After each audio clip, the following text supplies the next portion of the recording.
एक देश की मांग करने वाले और सनातन को गाली देने वाले लोग बहुत बेवकूफ हैं, भोले हैं, भटके हैं, किसी लालच के कारण ऐसा कर रहे हैं। उन्हें किसी ने ईमानदारी से बताया नहीं, उन्हें किसी ने ईमानदारी से इतिहास को बताया नहीं है, इसलिए देश के दुश्मन और सनातन के दुश्मनों ने उनके अंदर एक गलतफहमी भर दी है। और शायद सत्ताधारियों से होने वाली गलती के कारण वो सत्ता से ज्यादा अपने ही समाज के खिलाफ खड़े हो गए हैं। राजा रणजीत सिंह ने जब उनकी मृत्यु हुई तो उनके सीने पे क्या रखा हुआ था, ये सच बोलने की हिम्मत करो यार। राजनीतिक स्वार्थ के लिए तुम कुछ भी बदल दो, कोई परिभाषा बदल दो, मुझे उसमें कोई तकलीफ नहीं है, लेकिन यथार्थ यथार्थ है। गुरु ग्रंथ साहब को नहीं बदल सकते।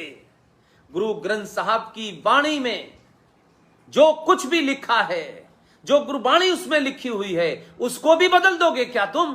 बाप को बदला, दादा को बदला, स्वार्थ के लिए तुमने अपने धर्म को बदला, स्वार्थ के लिए तुमने अपने पूर्वजों को गाली बकी। लेकिन मेरे भाई, क्या गुरु ग्रंथ साहब के अंदर भी लिखी हुई परिभाषा को, शब्दों को बदल दोगे तुम? इसलिए मैं कहा कि कैप्टन अमरिंदर सिंह जो इस समय वर्तमान में वहां के वजीर आला हैं, उनकी किताब पढ़ें। उस किताब का नाम मैं फिर दोबारा से बता रहा हूं, और किताबों का जिक्र बार बार इसलिए करता हूं कि आज के दौर में सिर्फ भारत माता की जय करने से भारत माता मजबूत नहीं होगी।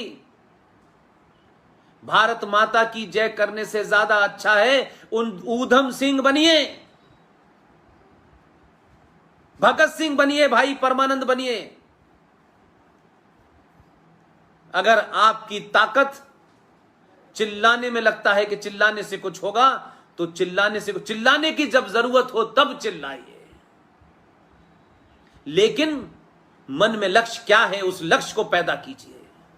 इसलिए मैंने कहा कि उनकी किताब है द लास्ट सनसेट, महाराजा रणजीत सिंह के ऊपर लिखी हुई किताब है, और उसका सेकंड टाइटल है the rise and fall of the Lahore दरबार। राजा रणजीत सिंह की जब मृत्यु हुई थी तो तीनों रानियों ने सती हो गई थी, और राजा रणधीर सिंह की जब मृत्यु हुई तो उनके सीने पर जो किताब रखी थी वो गुरु ग्रंथ साहब नहीं था। राजा रणधीर सिंह के सीने पे जो किताब वो पढ़ते पढ़ते जब सोते में उनकी मृत्यु हुई है, तो उनके सीने के ऊपर गीता रखी हुई थी, क्योंकि राजा रणधीर सिंह को कंफ्यूजन नहीं था। वो किसी सत्ता की लालसा में, कुछ पैसे की लालसा में नहीं थे। लालच, स्वार्थ और डर, ये सनातन के सबसे बड़े पुत्र, जिसको हम सिख के नाम से जानते हैं, उसके जीने का हिस्सा ही नहीं था। जिसमें स्वार्थ हो, लालच हो, डर हो, ये सनातन के सबसे बड़े पुत्र में कभी नहीं था। इसीलिए सनातन के उस बड़े पुत्र को आक्रांता मुसलमान मुगल बादशाहों से, लुटेरों से, बलात्कारियों से लड़ने के लिए उस परिवार ने एक पुत्र दिया कि ये सनातन की राह, और सब अपनी स्वेच्छा से गए। याद करें वो लोग जिन्होंने गुरु गोविंद सिंह के दोनों पुत्र 9 साल के और 6 साल के जोरावर सिंह और फतेह सिंह को जब दीवार में चिनवाया गया था, तो कौन वो शख्स था जिसने उसके बाद अमृत चखा, और अमृत चखने के बाद कहा कि इन पुत्रों के हत्यारों का मैं बदला लूंगा, और जिसने उस बच्चों को दीवार में चिनवा दिया था, एक युद्ध में उनकी गर्दन उसने अलग कर दी। और वो भाई जो सनातनी, जिसे आप हिंदू कहते हैं, अमृत चखा, कृपाण धारण की, केश धारण किए, कंघी धारण की, कड़ा धारण किया, और उसके बाद उसने उस बादशाह को, उस फौजी को कत्ल कर दिया। आज उसकी कहानी जीवित है। अगर आप लोग ये सुनना चाहते हैं कि अगर हमारे ऐसे बहादुर लोगों की कहानी न सुनाई जाए तो आज के लोग कैसे युवा बनेंगे। कभी दिल्ली में पंजाब के लोग आए, कहीं जाते हैं आपकी मर्जी है जहां जाएं। दिल्ली में एक जगह है मंडी हाउस। मंडी हाउस के मेट्रो के जो स्टेशन है उसके 2 स्टेशन हैं, एक हिमाचल भवन की साइड में है और एक नेशनल फॉर ड्रामा की साइड में है। जो हिमाचल भवन बना हुआ है उसके बराबर में जो मंडी हाउस का मेट्रो का स्टेशन है उसमें एक आदमकद मूर्ति लगी हुई है, आदमकद मूर्ति लगी हुई है। उसे बंदा बहादुर कहते हैं। जब जब लोग निकलेंगे तब देखेंगे ये कौन है। मैं इसीलिए बार बार पूरे देश में एक मुहिम चला रहा हूं जिसमें मुझे पंजाब के बच्चों की बहुत जरूरत है। इस मुहिम के लिए आपको रास्ते नहीं रोकने हैं, कोई हथियार नहीं उठाना है, किसी को गाली नहीं देनी है। आप कहिए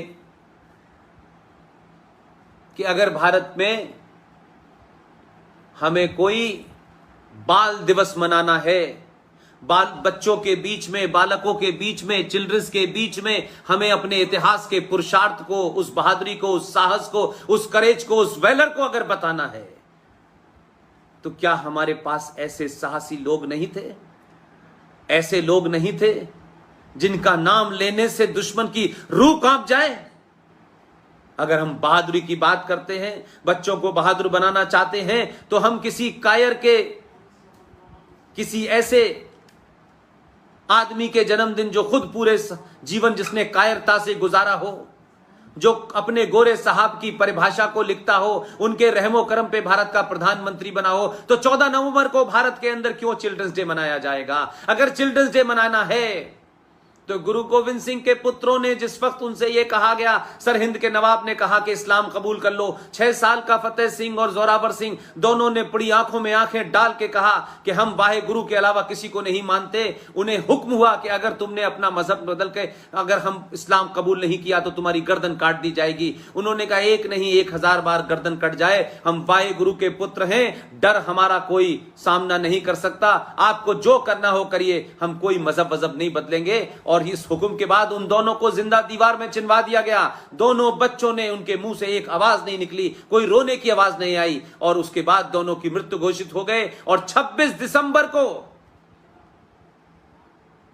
उन दोनों की मौत हुई, शहीद हुए, बलिदान दिया उन्होंने।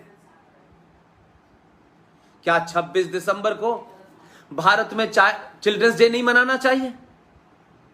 बाल दिवस नहीं मनाना चाहिए? लेकिन कौन मनाता? सवाल यह है। क्योंकि अगर इस देश के बच्चों को यह बताया जाता कि तलवार की जोर पर एक मजहब आया था, उस मजहब के राजा बादशाह आए थे, उन्होंने गुरुद्वारे तोड़े, मंदिर तोड़े, लूटा, लेकिन कन्वर्जन भी किया, तलवार के जोर पे किया, तो हमारे आज के बच्चे भ्रमित नहीं होते। यह लव जिहाद नहीं होता, यह लैंड जिहाद नहीं होता, क्योंकि यह कहानी नहीं सुनाई, क्योंकि यह कहानी हमारे सिलेबस का हिस्सा नहीं है। सिलेबस का हिस्सा है चाचा नेहरू। किसके चाचा थे? किसने उन्हें चाचा बनाया? हमारे सिलेबस का हिस्सा है बिना खड़ग बिना ताल दे दी तुम्हें आजादी, साबरमती के लाल ने।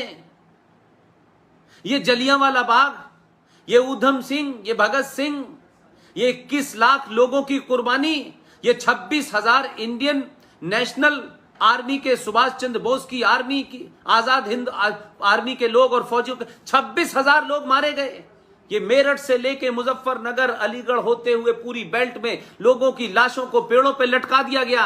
ये सब बिना खड़ग बिना ताल। ये झूठे और मक्कारों ने इस देश में शौर वीर पैदा ना हो, इस देश के बच्चों को अपना साहस, अपना इतिहास ना पता चले, अपने पूर्वजों का बलिदान ना पता चले, तो कहा गया कि हमने चरखे को काटा तो चरखे से अंग्रेज डर गए और भाग गए और आजादी मिल गई।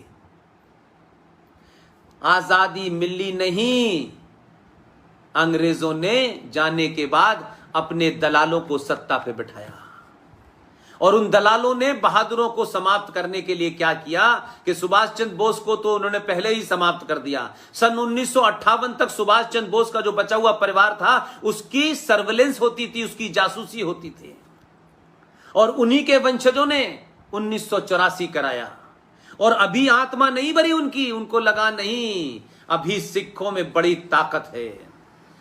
उनके वेलोर को कमजोर करने के लिए जो उनको रूट थी वो रूट काटी गई, जिसके खिलाफ आज मैं पूरे देश में पूरा एक मोमेंटम खड़ा करने वाला हूं, एक मूवमेंट खड़ा करने वाला हूं, उसको पूरी ताकत देने वाला हूं और सत्यों पे तथ्यों पे संविधान और वो जो गजेटेरिय पास हुआ है उसके सारे तथ्यों के बाद मैं बात करता हूं। मेरी बात में रिटोरिक्स नहीं होता। 1993 में कांग्रेस पार्टी के प्रधानमंत्री के ऊपर एक दबाव डाला गया। 1984 में जिन्हें हमने एक तरफा जिन्हें मारा था, जिन्हें हमने समाप्त करने की कोशिश की थी, वो समाप्त नहीं हुए। इनकी जो रूट है, जो ताकत है, उससे इन्हें काटो। तो 84 के बाद सलमान खुर्शीद ने जो लिखा वो सबको पता है। आज तक दुनिया के बड़े बड़े कमीशन बनते हैं, इस कमीशन के षड्यंत्र का आज तक पता नहीं चला। ये वैसे ही षड्यंत्र का पता नहीं चल रहा जैसे माधवराव सिंधिया 5 देश के पत्रकारों के साथ अपने नए जहाज में बैठ के उड़ा और वो जहाज को क्या हुआ और वो मर गए। नहीं पता चला कि जयपुर से दिल्ली के बीच में वो जो सड़क पे भारत का पूर्व गृह मंत्री था, जो प्रधानमंत्री का बड़ा स्ट्रॉन्ग कंटेंडर था, आज तक उसकी मौत हुई, ना उसका पोस्टमार्टम हुआ और ना ही किसी को पता चला। इसी तरीके से बहुत से लोगों का पोस्टमार्टम नहीं हुआ। वो गद्दार छुप गए।